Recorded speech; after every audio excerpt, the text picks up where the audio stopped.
الحمدللہ رب العالمین والصلاة والسلام علی اشرف الانبیاء والمرسلین سیدنا و نبینا ابی القاسم محمد وآلہ الطیبین الطاہرین المعصومین ولعنۃ اللہ علی اعدائہم مجمعین من الآن الى قیام یوم الدین. اما بعد فقد قال اللہ تعالی فی کتابہ المبین وہو اصدق القائلین وقولہ الحق. بسم اللہ الرحمن الرحیم. من المؤمنین رجال صدقوا ما عاہدوا اللہ علیہ ومنہم من قضى نحبا ومنہم من ينتظر وما بدلوا تبدیلا. صلوات بھیجے محمد علیہ محمد.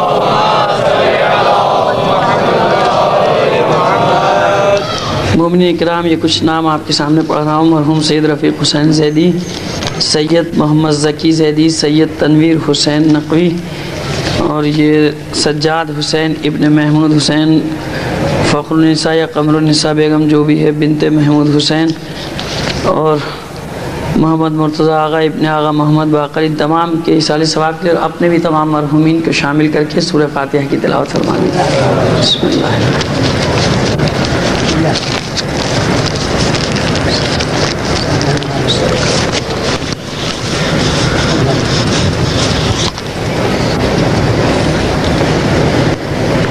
صلوات بھیجے محمد علیہ محمد.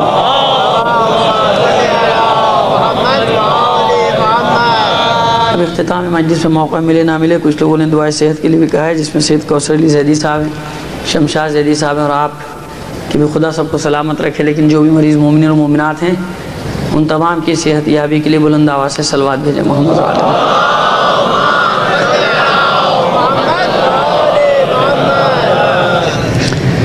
اور مومنین میں کچھ لوگ ایسے ہیں کہ خدا سے جو عہد کیا ہے، خدا سے جو وعدہ کیا ہے اس کو پورا کرتے ہیں، اس کو نبھاتے ہیں.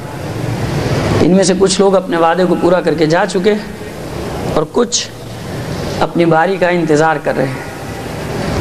اور یہ وہ سنت ہے، وہ طریقہ ہے، وہ سنت الہی ہے، وہ راستہ ہے کہ جس میں کوئی تبدیلی آنے والی نہیں ہے، اس پہ کوئی تبدیلی پیدا نہیں ہوتی.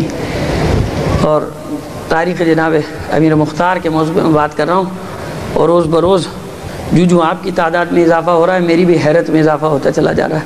حالانکہ میں کوئی کسر نہیں چھوڑ رہا کہ اگلے دن مجمع کم ہو جائے، مگر آپ لوگوں نے بھی ٹھان لی ہے پوری. بہرحال صلوات بھیجیے محمد علیہ محمد پر.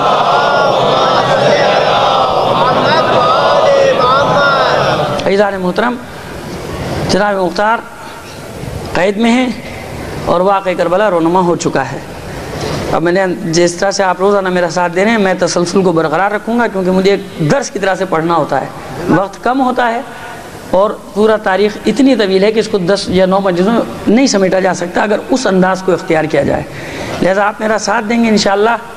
میں کم وقت میں آپ کو زیادہ سے زیادہ کوشش کروں گا، اپنی طرف سے خوش فہمی میں مبتلا ہوں کہ زیادہ سے زیادہ میٹر آپ کو دیتا ہوا چلا جاؤں، وقت ہمارا بچتا چلا جائے. اپنی توجہ رکھیے کہ جہاں میں تھک جاؤں گا وہاں ضرور آپ سے تقاضا کروں گا صلوات کا.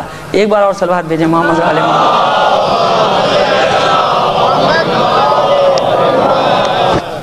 جناب امیر مختار قید خانے میں ہے، واقعہ کربلا رونما ہو چکا. واقعہ کربلا رونما ہوا، رہا ہوئے قیدی واپس آ گئے مدینے. یہ آپ سلسلے وار مصائب پورے 2 مہینے 8 دن سنتے رہیں گے. میری بھی جہاں تک کوشش ہے مصائب کے ٹکڑے میں کچھ پیش کرتا رہوں گا. یہاں جب یہ قافلہ مدینہ واپس پہنچا ہے تو اب بشیر کو بھیجا، جیسا کہ آپ سنتے ہیں مصائب کی، اور یہی تاریخ بھی ہے. بھیجا، اس نے اعلان کیا، اور جناب محمد حنفیہ جن کے ہاتھوں میں راشا ہے، اور اس کی وجہ بھی میں آپ کی خدمت میں عرض کر چکا ہوں پہلی مجلس میں. جناب محمد حنفیہ نے جب یہ سنا کہ قافلہ واپس پلٹ چکا ہے اور پوری صورتحال سے آگاہ ہوئے پہنچے، پرسہ دیا جناب سید سجاد کو، اور جناب سید سجاد نے بھائی کا پرسہ دیا جناب محمد حنفیہ کو، اور غش آ گیا ان کو، روتے روتے ماتم کرتے رہے. اس کے بعد جناب محمد حنفیہ کا تاریخ میں یہ ملتا ہے کہ انہوں نے اپنی زرہ کسی، کمر میں تلوار حمائل کی، اور پھر روپوش ہو گئے، پھر ایک سمت میں چلے گئے، اور کچھ پتہ نہیں چلا جناب محمد حنفیہ کا کہ وہ کہاں چلے گئے. اور وہ کب ظاہر ہوئے؟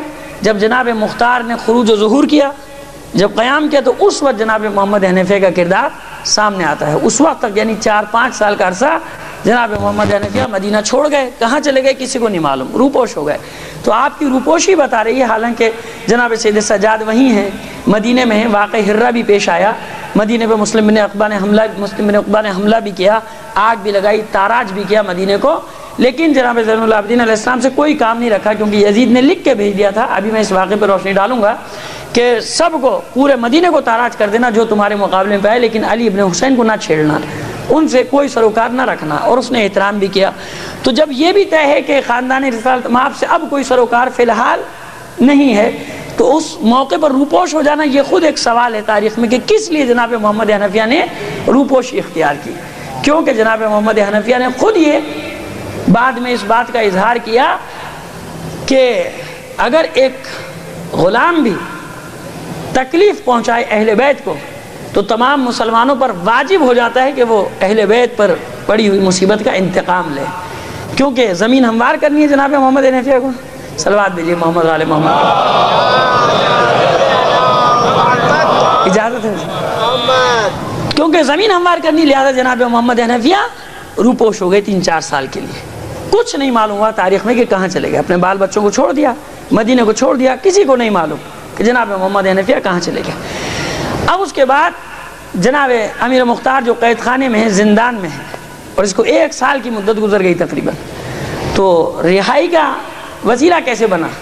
میں نے آپ کی خدمت میں عرض کیا تھا کہ ان کی جو بہن ہے جناب صفیہ, یہ زوجہ ہیں عبداللہ ابن عمر کی, اور گھر پہ حکومت ہے جناب صفیہ کی, یعنی حکم چلتا ہے جناب مختار کی بہن کا. عمیر ابن عامر حمدانی کوفے کا معلم ہے. معلم دیکھیے, انسانوں کو ایک ہی پیرائی میں مت دیکھیں, جیسے اصحاب رسول ہیں, جیسے اصحاب علی ہیں, جیسے اصحاب جمل ہیں, اصحاب نہروان, کیٹیگریز ہوتی ہیں. ایسا نہیں تھا کہ سارے شیعہ یا تو قید خانے میں تھے یا فرار ہو گئے تھے یا کربلا آ گئے تھے. کچھ لوگ ایسے بھی تھے کہ محبت تو کرتے تھے, جذبہ بھی رکھتے تھے, روتے بھی تھے, لیکن قربانی دینے کی ہمت نہیں تھی کہ قربانی دے, یہ ہمت نہیں ہوتی تھی بعض لوگوں میں.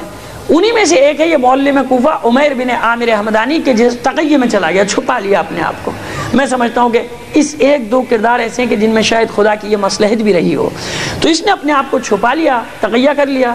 یہ معلم تھا, پڑھاتا تھا, اور اس کے اسٹوڈنٹس میں جتنے بھی ابن زیاد, حسین بن نمیر, سنان بن انس, ان سب کے بچے اس کے پاس پڑھا کرتے تھے. واقعہ عجیب ہوا کہ یہ ایک دن پڑھا رہا تھا, شدید گرمی تھی, اور اس نے کسی اپنے شاگرد سے کہا مجھے پانی پلاؤ. جس نے جو پانی پلایا, ٹھنڈا پانی جو اس کے ہاتھ میں آیا, تو بہرحال شیعہ تو تھا نا, مومن تو تھا, واقعہ کربلا اس کی نظروں کے سامنے گھوم گیا. بس وہ جو واقعہ گھوما تو فوراً کہتا ہے کہ قاتلان حسین پر لعنت ہو. یہ بے ساختہ اس کے منہ سے جملہ نکل گیا, اور آنکھوں سے آنسو بہنے لگے. تو اس میں جو سنان بن انس ملعون کا جو بیٹا بیٹھا تھا, وہ ایک دم سے کھڑا ہو گیا کہ یہ تو نے کیا کہا؟ تو جانتا ہے کہ تو نے کیا کہا؟ تو نے قاتلان حسین پر لعنت بھیجی ہے, اور جانتا ہے کہ ابن زیاد یزید کے حکم سے, امیر یزید کے حکم سے ابن زیاد نے یہ کام انجام دیا, اور میرا باپ ہے کہ جس نے 9 کے سینہ پر حسین کے سر کو بلند کیا تھا. اب یہ ڈر گیا, کانپ گیا, اور کہتا ہے کہ نہیں, تو نے کچھ غلط سنا, میں نے کچھ کہا. بہرحال اس کو وقتی طور پہ اس نے راضی کر لیا, لیکن اس کیونکہ ظاہر ہے کہ آپ جانتے ہیں کہ یہ نہ تحقیق ولد ہے نہ تحقیق ہیں سارے, تو اب اس کے دل میں تو بات ہے, اس کو یہ معلوم ہو گیا کہ یہ محب اہل بیت ہے. یہ جا کے اپنے باپ سے اس انداز میں شکایت کرتا ہے کہ اپنے کپڑے اپڑے سارے پھاڑ لیے, پتھر سے خود ہی اپنے آپ کو زخمی کیا, روتا پیٹتا چلا گیا, اور کہتا ہے کہ مجھے مارا میرے معلم نے. کیوں مارا؟ تو کہتا ہے کہ وہ قاتلان حسین پر لعنت بھیج رہا تھا, اس نے تجھ پر لعنت بھیجی, اس نے اپنے زیاد پر لعنت بھیجی, اس نے یزید پر لعنت بھیجی. جب میں نے اس کو منع کیا تو مجھے ایک کونے میں لے گیا, اور اس نے میری یہ درگت بنا ڈالی. بس اب یہ سنان ابن انس غصے میں آیا, اور یہ ابن زیاد کے دربار میں دارالامارہ پہنچا, اور وہاں جا کر اس کو پھر اس نے یہ واقعہ بتایا. اس نے اس معلم کو گھر سے اٹھوا لیا, اور پھر جو اس کی ہنٹروں سے لگنی شروع ہوئی. قتل کا حکم دینے والا تھا کہ اس نے کہا کہ تو مجھے بات تو بتا, میرا گناہ کیا ہے؟ کہا کہ تو نے یہ حرکت کی. کہا کہ کوئی ایک گواہ آ جائے کہ جس کے سامنے جو گواہی دے دے, یہ مجھ پر بہتان رکھ رہا ہے, اور تو اس بچے کی بات ہے, میرے قتل کا حکم دے رہا ہے. تو خیر اس نے وقتی طور پہ زندان میں اس کو بھیج دیا. اس زندان میں جہاں 4,500 سے 5,000 مومنین قید و بند کی صعوبتیں جھیل رہے ہیں. میں بار بار تکرار کرتا ہوں کہ یہ مثل تو مشہور ہو گئی ہے, کوفی لا یوفی. کوفیوں نے بے وفائی کی, کوفیوں نے دغا کی, لیکن جو کوفے کے مجاہد شیعہ تھے وہ تمام کے تمام زندانوں میں ڈال دیے گئے تھے, قید کر دیے گئے تھے, اور یہ 2 نمبر مال جو تھا یہ سارا سامنے تھا. اور یہ ہر زمانے میں آپ یہ پہچان رکھا کریں، 1 نمبر کی اور 2 نمبر کی اصطلاحات. اب کیا کروں، میری زبان پہ بھی آ گئی کہ صبح شام سنتا رہتا ہوں تو یہ ہو گیا. تو یہ سارا جو باہر تھا یہ وہ تھے کہ جو سارے صرف شور شرابہ کرنے والے اور جنہوں نے امام کو چھوڑ دیا، اور جو خالص یہ تھے وہ سب کے سب جنہوں نے بیعت نہیں کی، گوارا کر لیا اس بدترین قید کو کہ جو زمین کی تہ میں قید خانہ ابن زیاد نے بنایا تھا تاریخ میں، کہ 50 سیڑھیاں نیچے اتر کے جانا پڑتا تھا جہاں روشنی کا گزر نہیں. جب عمیر ابن عامر کو یہاں پھینکا گیا اس قید خانے میں تو یہ تو بیچارہ ویسے ہی ڈرپوک آدمی تھا، بس ہر وقت روئے جاتا تھا. تو جناب مختار جو ایک کونے میں پڑے تھے زنجیروں میں جکڑے ہوئے، اور سب سے سخت قید جو تھی وہ جناب مختار کی تاریخیں بتاتی ہیں کہ زنجیروں میں جکڑا ہوا تھا اور ہاتھ پشت سے جناب مختار کے باندھ دیے گئے تھے. انہی نے اس کو اپنے پاس بلایا تاریک گوشے میں.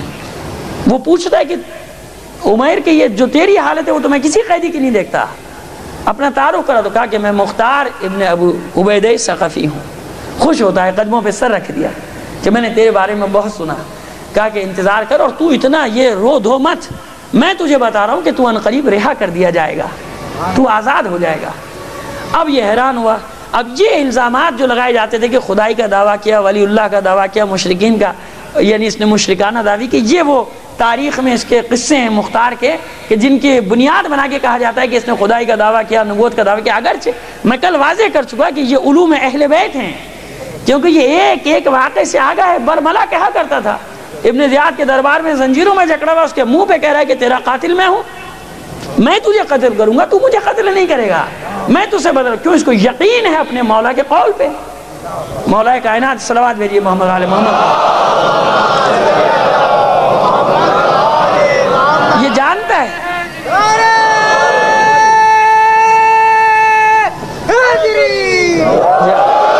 یہ جانتا ہے کہ رسول کی دعا میرے ساتھ ہے، مولا کائنات کی دعا میرے ساتھ ہے، ساری خبریں. تو اب یہ جانتا ہے کہ عمیر جو آیا ہے یہ میرا وسیلہ بن کے ہے رہائی کا، لہذا پہلے اس کو اطمینان دلائے کہ تو رہا ہو جائے گا، اطمینان رکھ، تیرا کوئی اپنا غم نہ کر. پر جب رہا ہو جائے تو میرا ایک کام کر دینا کہ کسی طرح سے مجھے قلم اور دوات پہنچا دینا، روشنائی اور قلم مجھے زندان میں پہنچا دینا، میں تجھے خبر دے رہا ہوں کہ تو رہا ہو جائے گا. اور وہ رہا ہو گیا. کیونکہ وہ پھر ایک میں تفصیلی قصے میں نہیں جانا چاہتا، اس میں وقت پھر ہمارا ضائع ہوگا. ہوا یہ قصہ کہ اس کی بھتیجی جو ہے وہ دایا ابن زیاد کی بیٹی کی، اس نے رو پیٹ کے اس کی بیٹی سے سفارش کی، ایک وسیلہ بنتا چلا گیا. ابن زیاد نے اس کی رہائی کا حکم دے دیا. جب در زندان کھلا تو مختار نے پہلی خبر اس کو دی کہ جار یہ در تیرے لیے کھلا ہے اور تیری رہائی کی خبر آ گئی. اور یہی ہوا کہ اندر آ کے اس نے اعلان کیا. تو یہ مختار کے قدموں پہ سر رکھ کے کہتا ہے کہ مختار اب چاہے مجھے جان بھی دینی پڑے لیکن میں تیرے لیے جو تو نے کہا ہے اس وعدے کو ضرور پورا کروں گا اور تیرے لیے قلم اور روشنائی کا انتظام ضرور کروں گا. یہ عمیر صلوات بھیجے. اب یہ عمیر جب نکلا زندان سے تو اب اس نے ایک منصوبہ بنایا. کس طرح؟ اس کا دل بڑھ گیا.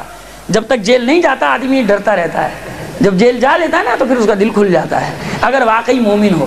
نہیں تو پھر دوبارہ جلوس کا رخ بھی نہیں کرتا کہ کہیں مجھے ہی نہیں پکڑنے. پہلے ایک بار اور صلوات بھیجے محمد. تو عزیزان محترم یہ زندان جانتے ہیں آپ، مختار زندان میں رہا، عمیر زندان میں رہا، میثم تمار زندان میں، عبداللہ ابن حارث ابن عبد المطلب زندان میں. یہ زندان خود ایک تربیت گاہ ہوتی ہے انسان کا. اگر واقعی اس کے وہ زمین ہے، اس میں وہ خمیر ہے، اگر وہ واقعی سچا محب اہل بیت ہے، زندان تو اس کی ایک تربیت گاہ ضروری ہوتا ہے اس کا، تاکہ وہاں سے وہ تربیت لے کر آئے، وہاں سے دیکھ کر آئے کہ بس یہ تھا، دیکھ لیا، اب اس کے آگے کچھ نہیں. تو یہ تربیت گاہ ہے جو تربیت کرتی ہے، مومنین کی تربیت کے لیے بنائے گئے ہیں. تو اس سے کبھی زندگی میں نہ گھبراؤ، نہ کسی کے لیے پریشان ہو. اگر واقعی مومن ہے اس کی تربیت گاہ ہے. جب ان تشدد کو، ان شدتوں کو دیکھے گا اس کا ایمان پختہ ہوتا چلا جائے گا، اور ایمان میں کمی ہوگی تو دور سے دیکھا کرے گا، جہاں کوئی خطرے کی بات ہو قریب نہیں جائے گا کہ پہلے ایک بار بھگت چکا، دوبارہ اب ہمت نہیں مجھ میں جانے کی. صلوات بھیج دیجیے محمد علیہ محمد پر. سنت ہے. دیکھیے اب میں یہ تجزیہ تو میں نے آپ سے کہا نا کہ تاریخ کے ساتھ ساتھ میرا چلتا رہے گا. میرے تو پریشانی، میری مشکل یہی ہے کہ تجزیے کے بغیر میں آگے نہیں چلتا. یہ تو سنت ہے. یہ زنجیریں، یہ ہتھکڑیاں، یہ بیڑیاں آپ منت کے طور پہ پہنتے ہیں نا. کیوں پہنتے ہیں؟ آپ کے امام کو پہنایا گیا. آپ شبی بناتے ہیں، توق پہنتے ہیں. میں اس کو لاکٹ نہیں کہتا، لوگ کہ لاکٹ کہتے ہیں. توق ہے یہ کڑے نہیں ہیں، یہ ہتھکڑیاں ہیں. کبھی یہ پچھلے سال یہی مسئلہ تو ہو گیا تھا، تو میں نے کہا تھا لاکٹ اور یہ کڑے اور یہ پازیب حرام ہے. تو انہوں نے کہا جی انہوں نے منت کی چیزوں کو حرام قرار دے دیا. نہیں عزیزو، جو منت کی نہیں پہنتے میریاں تو ان کو کہا جاتا ہے توق، ہتھکڑی اور بیڑی. آپ اگر اس کو کڑے اور پازیب اور یہ لاکٹ کا نام دیتے ہو تو مجھے نہیں پتا. تو اب یہ توق ہتھکڑی اور بیڑی کس لیے پہنتے ہیں؟ آپ شبی بنتے ہیں نا 2-4 دن کے لیے بچوں کو اپنے بناتے ہیں. کیوں؟ کیونکہ امام کو زندان میں ڈالا گیا, امام کو قیدی بنایا گیا, امام کو توق. اب آئیے میں اس کا بھی تجزیہ آپ کے سامنے پیش کر دوں عزیزو کہ کیوں ضروری ہے, یہ ہونا چاہیے. اور اسی نیت سے ان کو بناؤ, اسی نیت سے بناؤ کہ ہم امام کے نام پہ قربان کر رہے ہیں. ہمیں یہ جذبہ ہے کہ زندان میں جائے, قید میں جائے, اگر امام کے نام پہ, مذہب کے نام پہ گیا کوئی پرواہ نہیں. ہاں چوری ڈاکہ کر کے تو نہیں گیا نا, اگر مذہب کے نام پر گیا کوئی بات نہیں. مختار کی سنت ہے, اماموں کی سنت ہے, سب کی سنت ہے. ان سب نے محبت اہل بیت میں یہ زندان کی صحبتیں اٹھائی ہیں. لیکن فرق ہے, ایک تھوڑا سا فرق ہے. ایک جگہ نقل کر چکا ہوں, جی چاہتا ہے دوبارہ ایک بار یہاں آپ کے سامنے, کیونکہ یہاں نقل نہیں کیا, تکرار کر دوں کہ اکثر آپ نے دیکھا ہوگا ہمارے یہاں محبت کرنے والے ہیں بہت سارے کہ جن کو ملنگ بھی کہا جاتا ہے. اور ان ملنگوں میں ایک قسم ایسی ہے کہ جو 24 گھنٹے زنجیروں میں اپنے آپ کو جکڑے رہتی ہے, سر سے پیر تک زنجیروں میں ہتھکڑیاں بیڑیاں ڈالی ہیں. اب ان سے پوچھا جائے کہ بھیا آپ کیوں کر رہے ہیں؟ ہمارے ایک استاد محترم نے سوال کیا بھئی یہ کیوں آپ ایسا کیا ہے؟ کہا کہ آپ عجیب آدمی ہیں, آپ مومن نہیں ہیں, آپ شیعہ نہیں. بھائی ہیں بھائی, کیا ہوا؟ کہا کہ امام کی سنت ہے اس لیے ہم اس کو ڈالے رکھتے ہیں ہر وقت. تو سرکار توجہ سے سنیے گا, دیکھیے جواب. اور اگر آپ کو پسند آئے تو پھر سلوات بھیجیے گا, نہیں پسند آئے تو نہیں بھیجیے گا, میں واپس لے لوں گا. سنیے. اب وہ کہتا ہے کہ سنت ہے. ارے بھائی کیسی سنت ہے, کس بات کی سنت ہے؟ کوئی امام 14 سال زندان میں رہا, کوئی امام 20 سال زندان میں رہا, کوئی امام 25 سال زندان میں رہا, یہ امام کی سنت ہے اس لیے پہنتے ہیں. کہا کہ نہیں, یہ امام کی سنت یہ نہیں ہے. امام کو جو ہتھکڑیاں, بیڑیاں, زنجیریں, یہ لوہے کا زیور پہنایا تھا, یہ ظالموں نے پہنایا تھا. بنو امیہ اور بنو عباس کے بدترین اور خبیث حکمرانوں نے پہنایا تھا, اس لیے کہ انہیں خوف تھا کہ ان کو آزاد رکھا گیا تو یہ انقلاب برپا کر دیں گے. لہٰذا وہ قید میں رکھتے تھے, زنجیریں ڈال کے رکھتے تھے تاکہ لوگوں سے ان کا رابطہ نہ ہو, یہ محبوس ہو کر رہ جائے. اور تم نے خود اپنے آپ کو ڈال کے یوں ڈال دیا, تو اب تو خوش ہیں یہ ظالم حکمران کہ چلو ہمیں زحمت ہی نہیں کرنی پڑی, خدا کرے یہ ساری قوم اسی طرح زنجیریں ڈال کے پڑ جائے. سمجھ میں آئی بات؟ اب بتائیے مجھے آپ عقل کیا کہتی ہے؟ وہ کہیں گے بھائی تو اچھی بات ہے آپ, اور جو ہے یہ بھی ڈالو, سب بیٹھ جاؤ, ہم تو یہی چاہتے تھے, اب ہمارا بچ گئی ہتھکڑیاں بیڑیاں سب. تو جی تو نہیں. سنت امام کیا ہے؟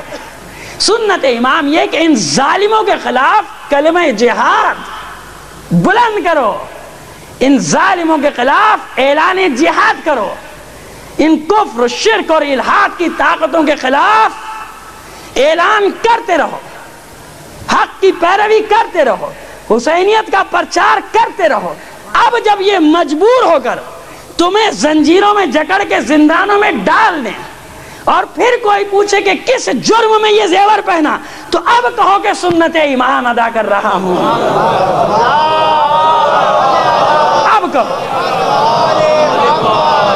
اب کہو کہ سنت امام ادا کر رہا ہوں. یہ ڈرتے ہیں یہ ظالم اور جابر حکمران ہم سے, اس لیے ہمیں زنجیروں میں جکڑ کے زندانوں میں ڈال دیا. تو عزیزو کون سا راستہ صحیح, کون سی سنت زیادہ ثواب والی, کون سی سنت زیادہ عبادت والی؟ صلوات بھیج دیجئے محمد آل محمد پر. درست ہے نا؟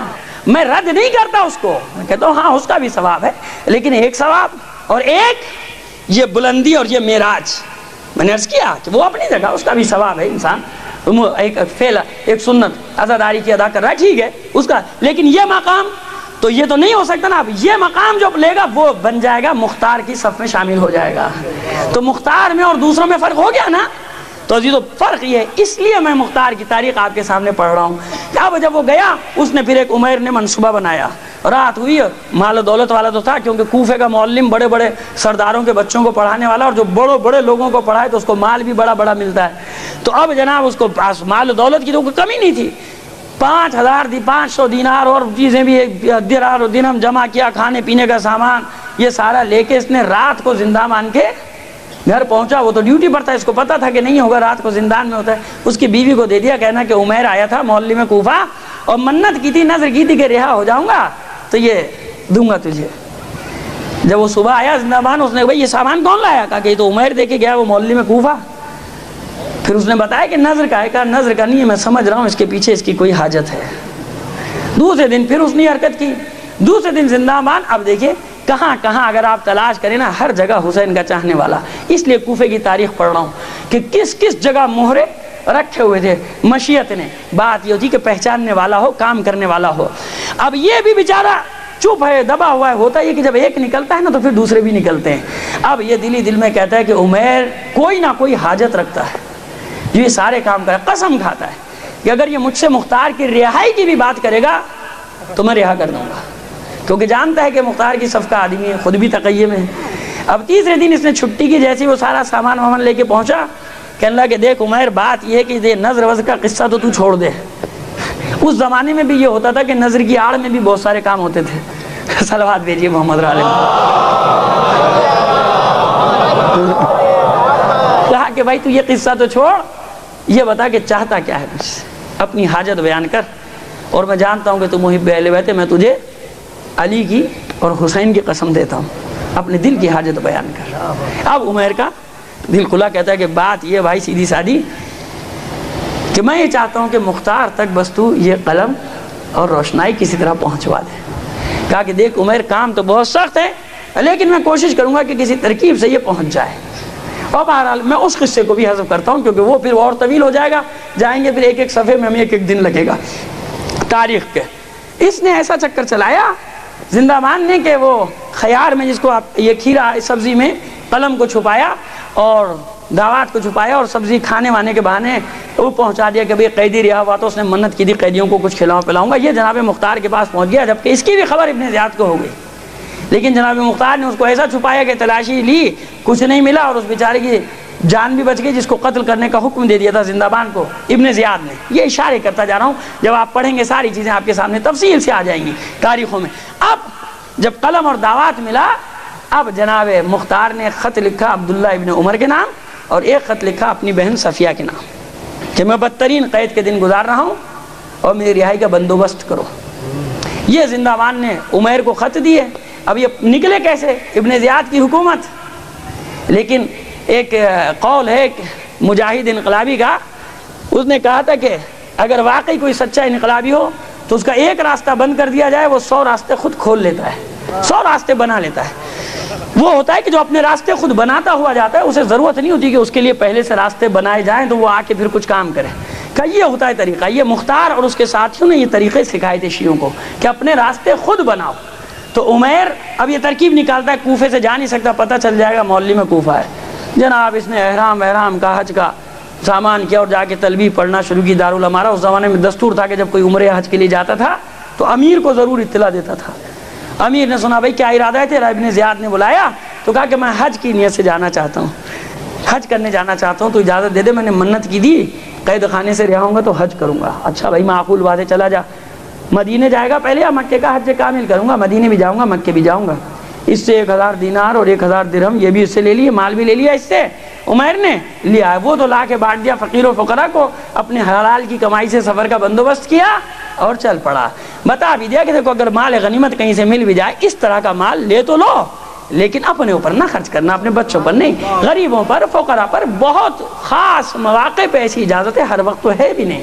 اگر جیسے اس طرح ہاتھ لگا نہ لے لو، چھوڑو نہیں، لے لو اس طرح، لیکن اپنے اوپر نہیں خرچ کرو۔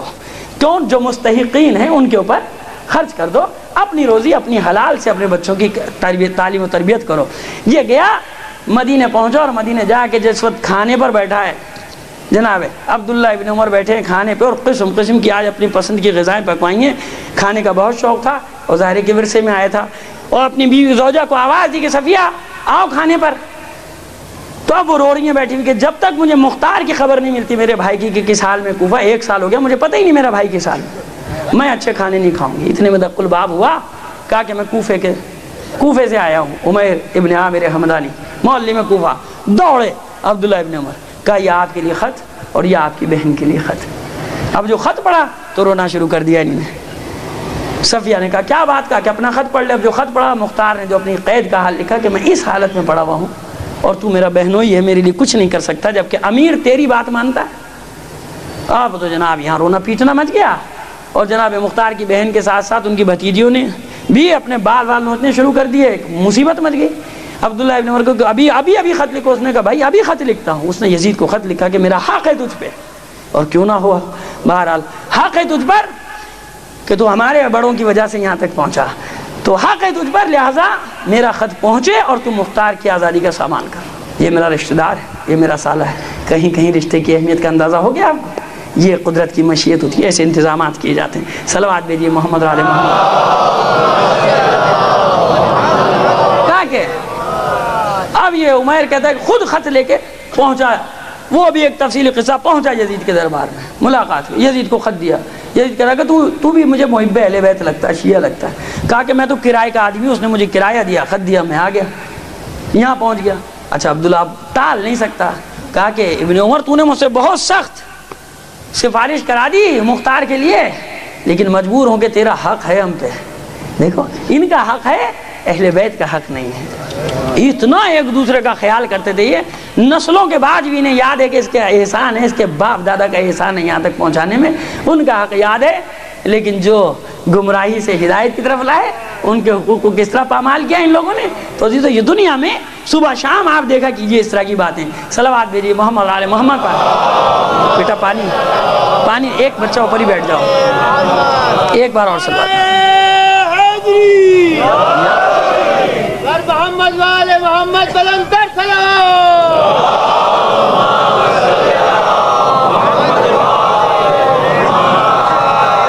خوشنود یہ امام زمانہ بلندر سلام.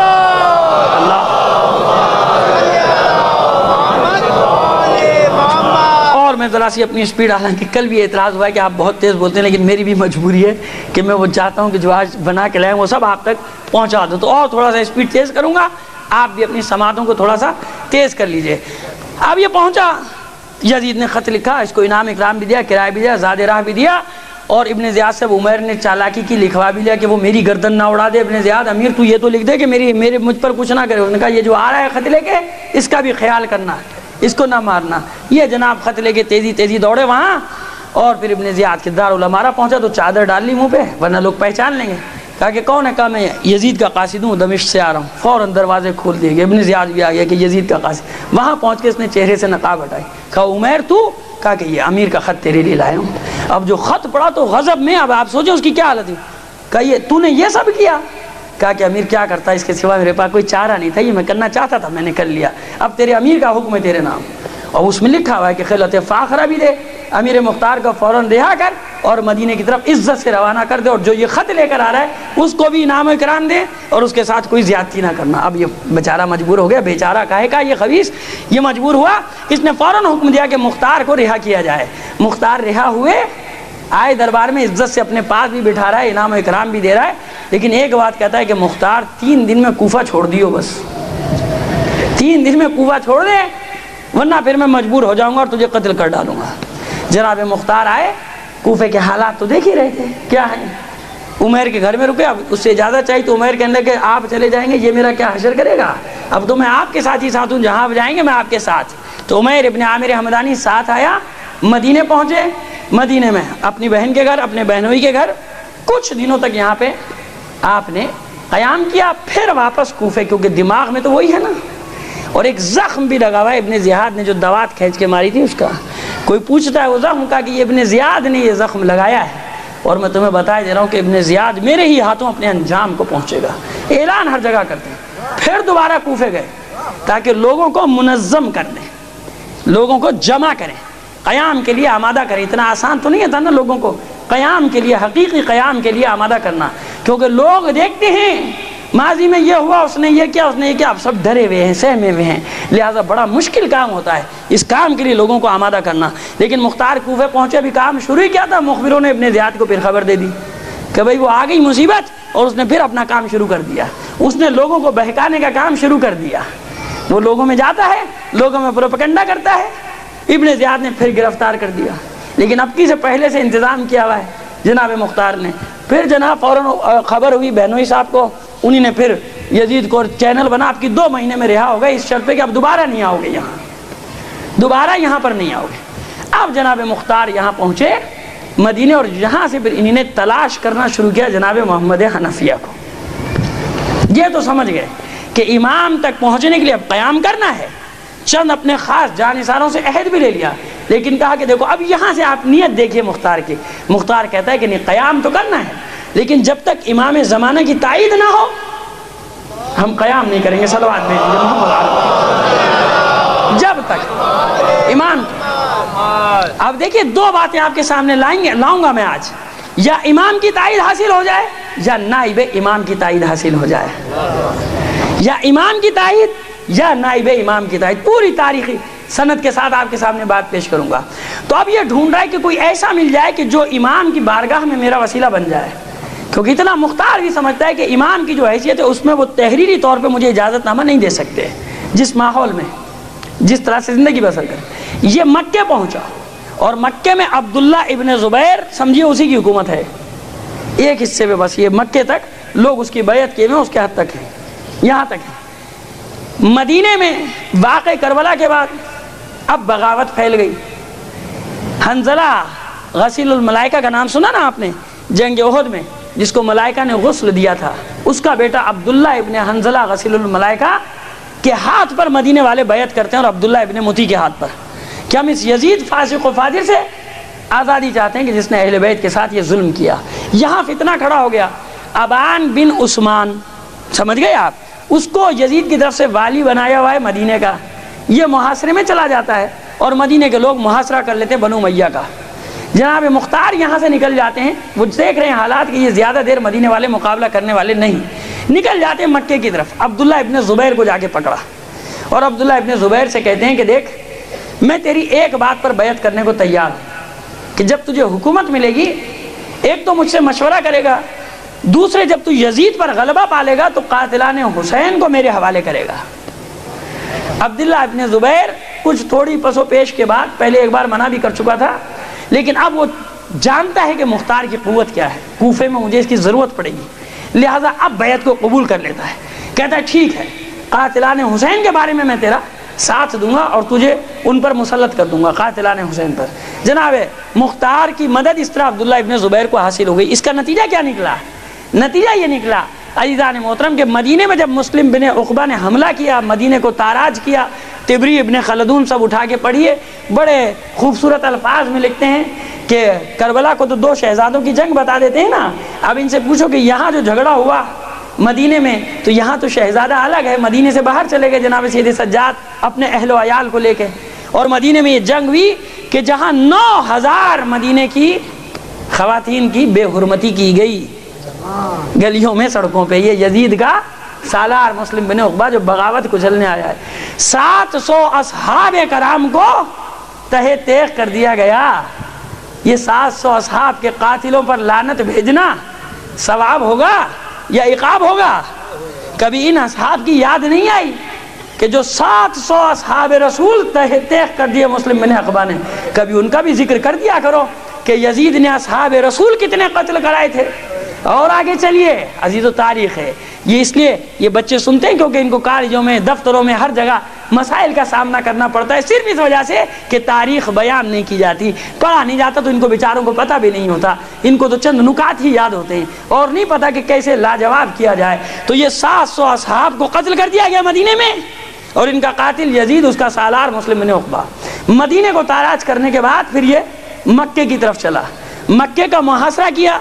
مکے میں مختار ابن ابی عبید ثقفی عبداللہ ابن زبیر کا ساتھ دے رہا ہے، مسلسل مقابلہ کر رہا ہے، اور یہ کیا کرتا ہے، اس نے کعبے کے اوپر منجیقوں سے پہلے پتھر برسوائے اور پھر اس کے بعد آگ، تاریخیں اٹھا کے پڑھ لیجئے، کعبے کو آگ لگوائی، کعبے پر پتھر برسائے، صفا اور مروہ کے درمیان سینکڑوں صحیح کرنے والوں کو جاں بحق یعنی ہلاک کیا۔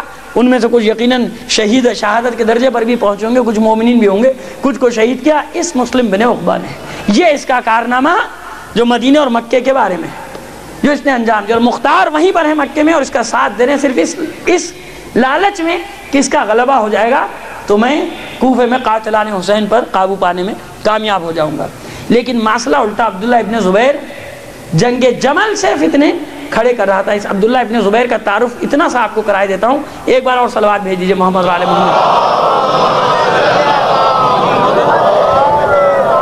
اور خدا آپ کو جزائے خیر دے کہ میری اس گفتگو کو آپ اتنے تحمل سے سن رہے ہیں.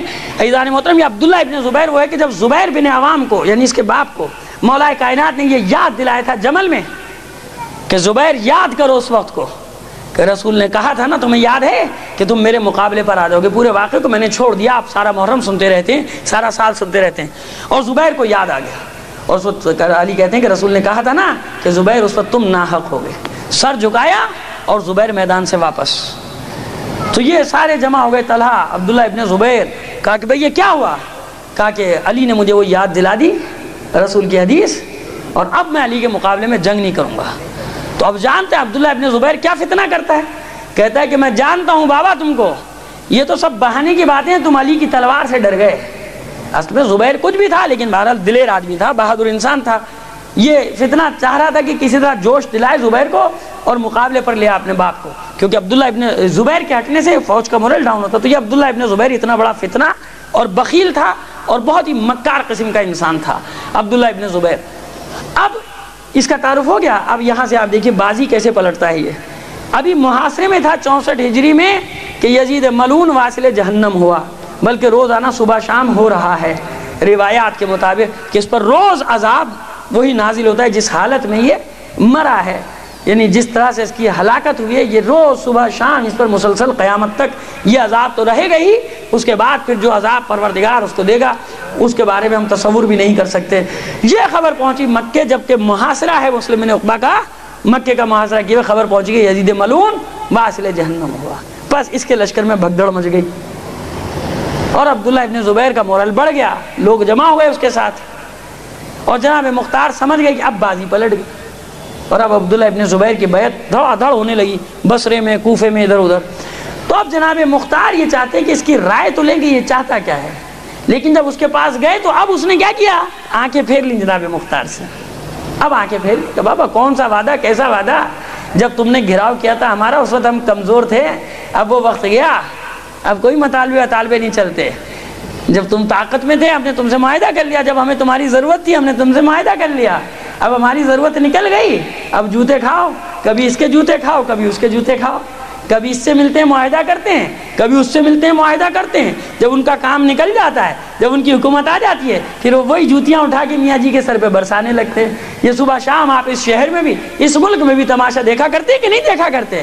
تو جناب مختار فوراً سمجھ گئے کہ یہ میرے ساتھ دھوکہ کر گیا. اس نے آنکھیں پھیر لی اور جناب مختار نے بھی یاد نہیں دلایا اس کو، اور یہ وہاں سے غصے میں واپس نکل گئے، مکے سے واپس نکلے، پھر مدینے آئے اور یہاں سے پھر جناب محمد حنفیہ کو تلاش کرنا شروع کیا. یہاں پہ میں آج کا واقعہ لا کے ختم کرنا چاہتا ہوں کہ عزیزان محترم آخر پھر مکے میں جا کے تلاش کرنے میں کامیاب ہو گئے. محمد حنفیہ کو ملاقات ہوئی اور جناب محمد حنفیہ گلے ملتے ہیں اور جناب مختار ارادے کا اظہار کرتے ہیں کہ اے فرزند علی، میں چاہتا ہوں کہ انتقام لوں خون حسین کا، لیکن مجھے امام کی اجازت کی ضرورت ہے. جناب محمد حنفیہ گلے سے لگاتے ہیں اور کہتے ہیں کہ مختار تو اطمینان رکھ، میں تیرے لیے اطمینان کروں گا. میں تو خود اس وقت کا انتظار کر رہا تھا کہ کب میری اور تیری ملاقات ہو اور حسین کے فرزند رسول کے خون کا انتقام لیا جائے زمین پہ. یہ جناب محمد حنفیہ کا کارنامہ ساتھ لے کے امام زین العابدین علیہ السلام کی خدمت میں آئے ہیں. صلوات میری اپنے ساتھ لے کر آئے جناب مختار کو امام سجاد کی خدمت میں اور عرض کیا، مدعا بیان کیا. اب دیکھیے امام کی یہ جو نیابت کے لوگ منکر ہو جاتے ہیں نا، یہ منکر نیابت کے اپنے مسائل کے اپنے مفادات کی بنا پر ہوتے ہیں، ورنہ امام نے اپنی زندگی میں بھی اپنی نیابت دی ہے. بس ایک جملہ کہا حکمت عملی میں پوشیدہ کہ اے میرے بھائی محمد حنفیہ، اے میرے چچا محمد حنفیہ، میں اس امر میں آپ کو ولی بناتا ہوں. ایک جملہ آپ کو اختیار دیتا ہوں. نہ تحریر دی، نہ زبان سے مختار سے کچھ کہا، بلکہ اپنے نائب سے کہہ دیا کہ اے میرے چچا محمد حنفیہ، اس امر میں یعنی اس انتقام خون حسین کے امر میں آپ کو اپنا ولی بناتا ہوں، آپ جو مناسب سمجھے وہ کریں. جناب محمد حنفیہ خوشی خوشی اٹھے، جناب مختار خوش ہوئے اور آنے کے بعد 40 خط جناب محمد حنفیہ نے لکھے کوفے کے جو مشہور افراد تھے ان کے نام، 40، جن میں ابراہیم بن مالک اشتر. کیونکہ ابراہیم بن مالک اشتر کی شرط بھی یہی تھی کہ جب تک امام کی تائید نہیں ہوگی میں قیام نہیں کروں گا. سب کی شرط یہ تھی. خط لکھے اور جناب محمد حنفیہ کی مہر نیچے کہ میں نے اختیار دیا ہے مختار کو یہ میری طرف سے آ رہا ہے، اس کا ساتھ دو اور اس کی بیعت کرو۔ وہاں پہنچے، لیکن لوگ اب بھی تحقیق تو چاہتے ہیں۔ 50 آدمی پھر وہاں سے آئے کوفے سے، جناب محمد حنفیہ سے ملاقات کی پہاڑوں کے دامن میں، طائف اور مکے کے درمیان جہاں روپوش ہے۔ جناب محمد حنفیہ چھپ کے رہے سارا وقت جب تک کہ انتقام پورا نہیں ہو گیا۔ وہاں آ کے جناب 50 افراد ملاقات کرتے ہیں پھر، اور یہ چاہتے ہیں کہ نہیں ہمیں امام کی تحریر چاہیے۔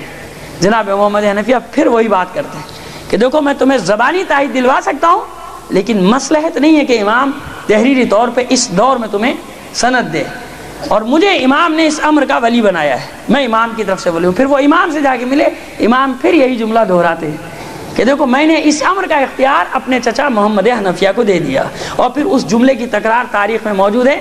امام کہتے ہیں کہ اور پھر ایک بات تو یہ ہے نا کہ اگر ہم اہل بیت کو کوئی غلام بھی اذیت پہنچائے تو سارے مسلمانوں پر اس کا بدلہ لینا واجب ہے۔ ایک فتویٰ ہو گیا نا، صلوات بھیجیے محمد علیہ محمد۔ نہیں عزیزو، بس اب میں نے ختم کر دی، نہ تھکے، بلند آواز سے صلوات بھیج دیں۔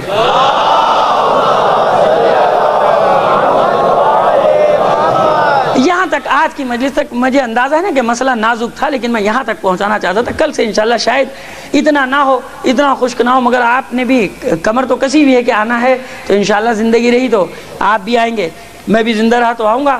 کل سے پھر ہم قیام کے حالات کو شروع کریں گے۔ یہ وہ حالات کہ جن میں جناب مختار نے تائید لی ہے، اجازت لی ہے امام سے، اور اس کے بعد کوفے میں جا کے منظم کیا ہے لوگوں کو، اور خروج کا اعلان کیا۔ اور پھر سب سے بڑی بات کہ جب مختار کوفے کی طرف گیا ہے، امام کے پاس لوگ بیٹھے ہیں مدینے میں، اور امام کہہ رہے ہیں کہ ان قریب مختار میرے پاس عمر سعد اور ابن زیاد کے سر بھیجے گا۔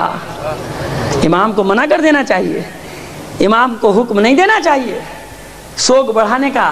سیدانیوں کو سوگ بڑھانے کا حکم دے رہا ہے امام کہ جنہوں نے 5 سال سر میں تیل نہیں ڈالا، چولہا نہیں جلا گھر میں، امام کہتے ہیں کہ آج اپنا سوگ بڑھاؤ، آج خوشی کا دن ہے، آج قاتلان حسین ظاہری طور پر اپنے انجام کو پہنچ گئے۔ اور عزیزو، اس یزید پلید کی بھی جو جہنم واصل ہونے کی تاریخ ہے وہ یہی ہے، 10 ربیع الاول۔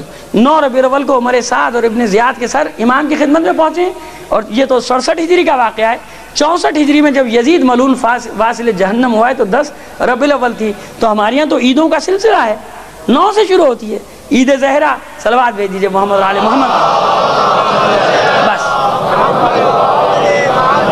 عزیزان محترم، میں نے ختم کر دیا، اور میں کس زبان، میرے پاس زبان نہیں کہ جس سے میں آپ کا شکریہ ادا کروں۔ میں نے اس چیلنج کو قبول کیا تھا۔ جو لوگ یہ کہتے تھے کہ روایتی انداز سے ہٹ کر اگر کوئی بیان کرے گا پڑھے گا تو وہ نہ سنا جاتا ہے، نہ اس کو وہ پڑھ سکتا ہے، نہ اس کو کوئی سن سکتا ہے، میں نے اس چیلنج کو قبول کیا تھا، اور پروردگار کی تائید ہے، مولا کی تائید ہے آپ کے ساتھ بھی، اور یہ گناہگار بھی جب تک آپ اور ہم مخلص ہیں انشاءاللہ اس دھارے کو موڑنے میں کامیاب ہو جائیں گے۔ ہوا کے رخ پہ چلنا آسان ہوتا ہے، ہوا کے رخ کو موڑنا ذرا مشکل کام ہوتا ہے۔ صلوات بھیجیے محمد علی محمد۔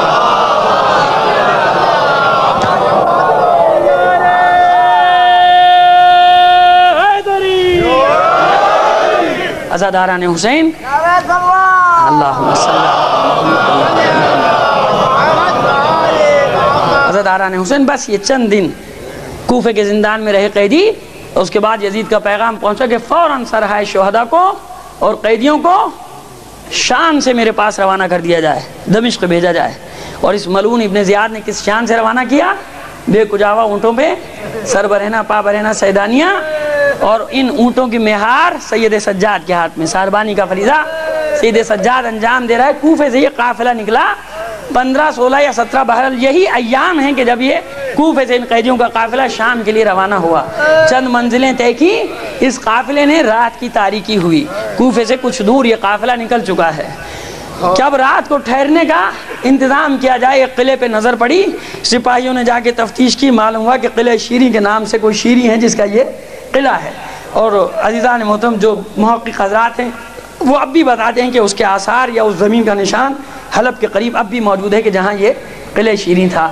عزیزان محترم، تو قلعہ شیری کے پاس پہنچے، اس سے اجازت طلب کی کہ ہم امیر کے آدمی ہیں، دمشق جا رہے ہیں امیر کی خدمت میں، اور ہمارے ساتھ کچھ قیدی ہیں، کچھ شہداء کے سر ہیں، اجازت دے کہ رات کو تیرے قلعے میں ٹھہر جائیں۔ شیری نے اجازت دی، قلعے کے دروازے کھول دیے گئے، قیدی بھی اندر گئے، شہداء کے سر بھی گئے، وہ سپاہی بھی گئے۔